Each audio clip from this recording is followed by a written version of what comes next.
Alright, so before we get too deep into 2026, I did want to take a look back at 2025 and go over some of my favorite games from the year.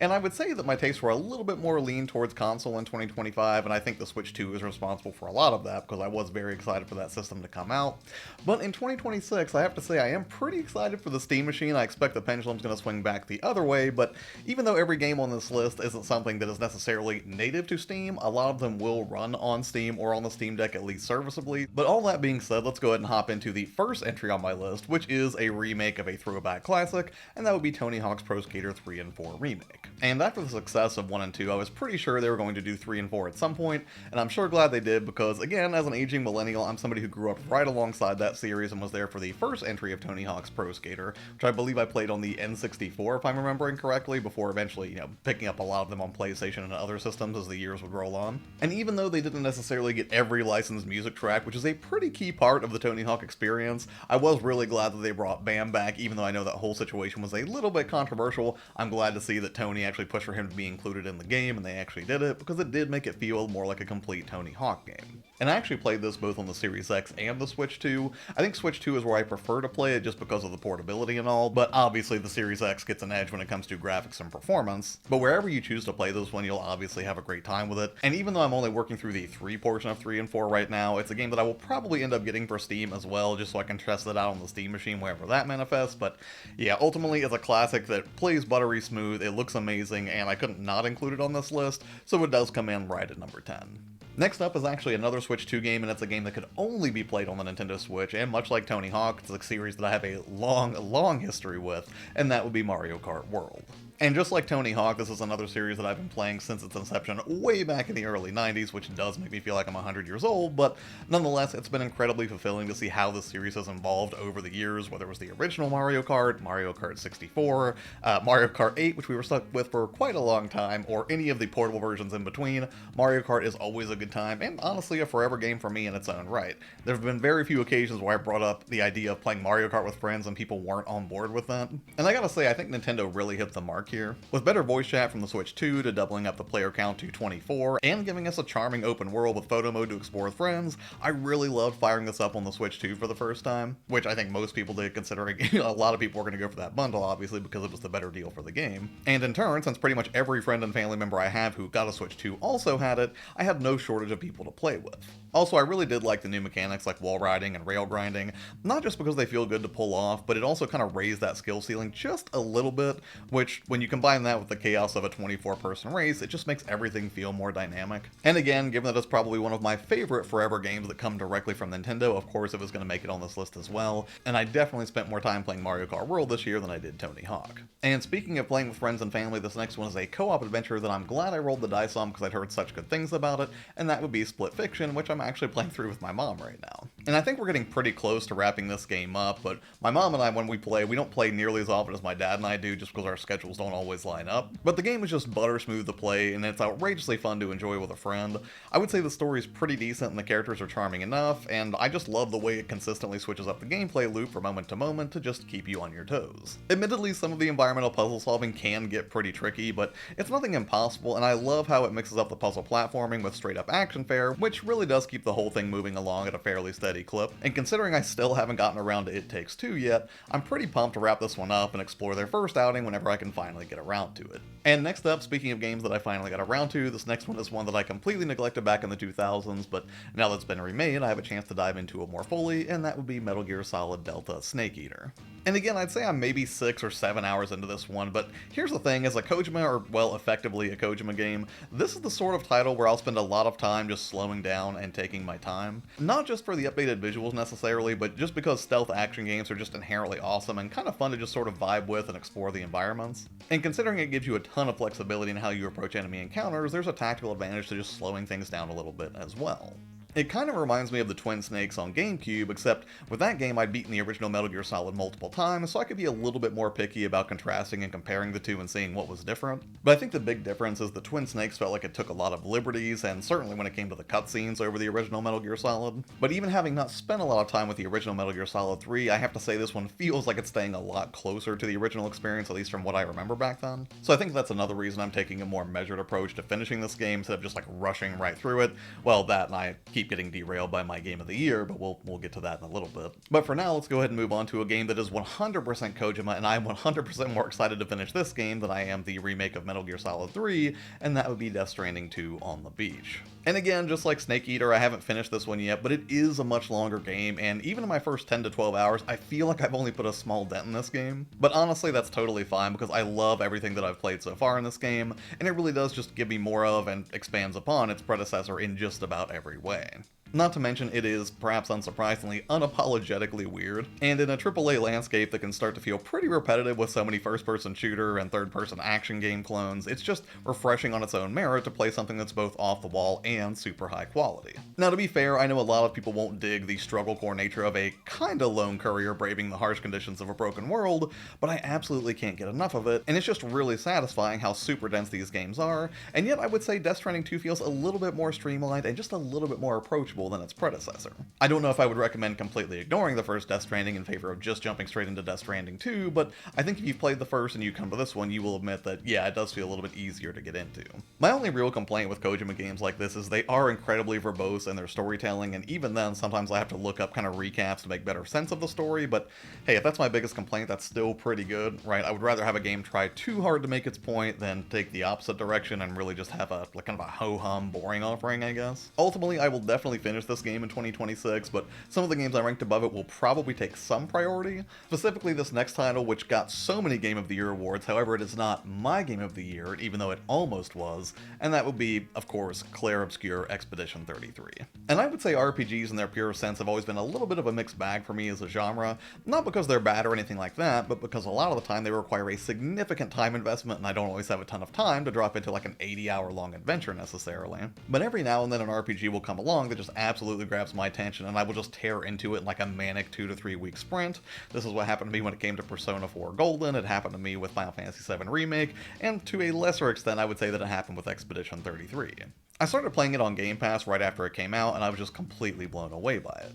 Everything just felt so fluid on the gameplay front, and it just took the core turn-based RPG experience and gave it just enough of an upgrade to make the gameplay really feel compelling. In that regard, it kind of reminded me of the first time I played Octopath Traveler, but the presentation and storytelling's no slouch either. It's emotional, filled with memorable characters, and just solid performances all around. But despite the fact that it can be a pretty poignant story at some points, it also tends to revel in its own video gaminess and doesn't take itself too seriously all the time, which I appreciated. Just little things like side activities to unlock a swimsuit, and really no small amount of humor either. So to have a game like this come out of the gate just so hard and actually pull off a top-tier experience without AAA funding, or AAA nonsense I guess, it was really refreshing, and I'm literally right at the final battle, or at least I'm pretty sure I'm at the final battle of this game. At this point I just have to decide if I'm going to buy a copy of it for the Xbox since I started playing it on Game Pass and I'm no longer a Game Pass subscriber, or if I'm willing to restart the entire adventure on something like PS5 and just kind of go from there. But I think regardless of where you play this game, even if turn-based RPGs aren't your thing, this one still might be worth checking out, because they're definitely not my thing a lot of the time either, and I absolutely love this game. And again, it doesn't hurt that it doesn't demand 80 hours to beat or anything like that unless you're an absolute completionist and want to do every side activity imaginable. But now let's turn towards a genre that is absolutely my thing and get a little bit spookier with Cronos: The New Dawn. And I know that nobody in their right mind would objectively say that Cronos: The New Dawn is a better game than Expedition 33 necessarily, but this is a very subjective, personal list, mostly based on the amount of personal enjoyment that I have with these games, kind of blending like their objective quality with just my personal affinity for them. And I would say what I really appreciated about Cronos: The New Dawn was just how well it captured that retro horror feeling. And we live in a time where there are a ton of great modern horror games, and I absolutely love those. And a lot of these modern horror games do pay homage to the OGs that paved the way, with nods or just straight up recreations of the mechanics of those earliest Silent Hill or Resident Evils. And while Cronos definitely has a few winks of its own at Silent Hill fans, more often than not it feels like its own thing, but it also feels like it was made with a mental framework of 90s survival horror in mind. From its occasionally frustrating limited inventory system to relentless foes that will have you just constantly juggling fight or flight in your mind, you can just tell it was made by people with a deep understanding of the genre that take a lot of pride in their craft. My only real complaint is that the story occasionally feels too convoluted for its own good, but overall it does a great job of keeping the tension taut throughout while giving you just enough of a breather here and there to truly appreciate it. And while it doesn't necessarily stand shoulder to shoulder with the greats, I have no doubt in my mind that sooner or later Bloober is going to create an original horror game that's, again, not like a remake of Silent Hill or something like that will absolutely stand shoulder to shoulder with the greats, because it is clear they have a deep love for the genre, and I can't wait to see what they do next. And because there's no way this game wasn't going to land on a list of my top 10 games of 2025, coming in at number 3, of course, is Silent Hill F. And man, this game just took some wild swings as the first mainline Silent Hill entry in quite a while, I think over a decade at this point. And leading up to its release, I was equal parts excited for it, but also extremely anxious and nervous because, Silent Hill fans have been waiting a very long time for the series to start getting revived. And even though everyone was excited by the, rash of announcements we got back in 2022, I think, when Konami started kind of bringing the series back, there were definitely some misses there, right? Silent Hill Ascension was not so great, but Silent Hill F turned out to be very, very good. And I was as nervous for this game as I was excited, but I have to say that so far, it's definitely delivering.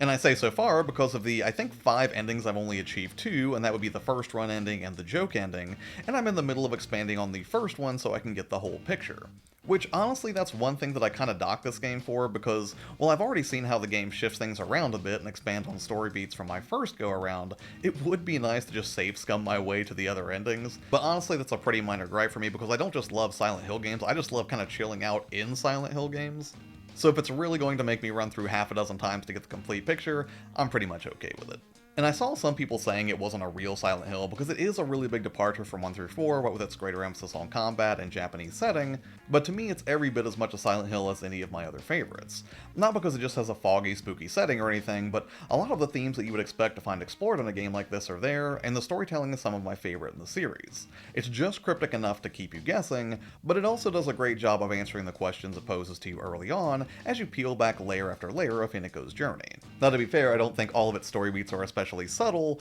but I do think it does a good job of balancing out cryptic lore with these aha moments that make it really satisfying to play. But now let's turn to a game that is the polar opposite of a horror game that completely floored me when I first played it and immediately dethroned Expedition 33 as my game of the year at the time, and that would be Donkey Kong Bananza. And DK Bananza was my most anticipated Switch 2 game of the year, which I think was true for a lot of people. But I also have my doubts because I wasn't sure if smashing stuff would really be that enjoyable, or if so, would the camera work well as you tunnel through all sorts of wild terrain that they showcased in those early trailers. But more broadly, I kind of wondered if Donkey Kong could still kind of wow me the way he did back in the day when I first played games like Donkey Kong Country. And I'm happy to say that yes, this game was so good I couldn't put it down until I made myself slow down on it because I wanted to savor it a little bit longer. Well, longer than I expected, I guess, because I did end up letting a friend of mine who lives in Texas borrow it for a few months, so now that I've got it back in my grubby little mitts, I will absolutely be picking this up and finishing it in 2026. And it's not just that DK, Pauline, and the rest of the cast are Pixar-level charming, which is totally true, but what really stood out to me was the raw whimsy of it all.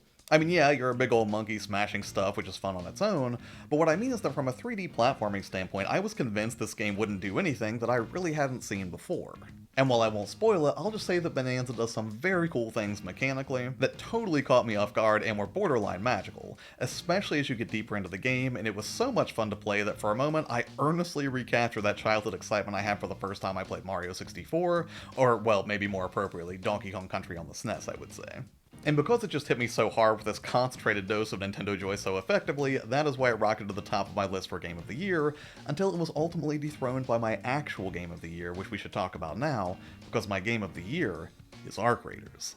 And for a little bit of perspective, I actually didn't get Arc Raiders at launch, rather I picked it up a few weeks after launch, and between them, which was about mid-November and now, I put about 300 hours into this game. And I'm not saying that's the best measure of a game's worthiness, but for me in particular, as someone who kind of buffet-style hops between games all year long, to dump that kind of time into one title is extremely rare. And honestly, I don't think another game has really grabbed me this way since I first played World of Warcraft in like the mid-2000s. And hilariously, like World of Warcraft, I think one of the reasons it's so easy to stay invested in it is that my dad is also totally in love with this game, and he's out there topside most days, scooping up loot and cleaning up the less savory raiders who camp people at Extract. Although that's honestly the secret sauce that has made Arc Raiders so appealing. Beyond some incredibly cool enemy AI that's legitimately thrilling to engage with, knowing you could run into someone else at any time and start talking with them on prox chat adds a whole new layer of unpredictability and tension to what otherwise might have been like this ho-hum looter shooter. And that social component, combined with a solid sense of progression and how easy it is to make friends in the game, has made it not just my game of the year, but it will absolutely land among my favorite games of this generation, I have no doubt. Come on, let's go. Let's get you out. There we go. All right, let's get you out first, man. Go ahead. Thank you. You're welcome. Take care.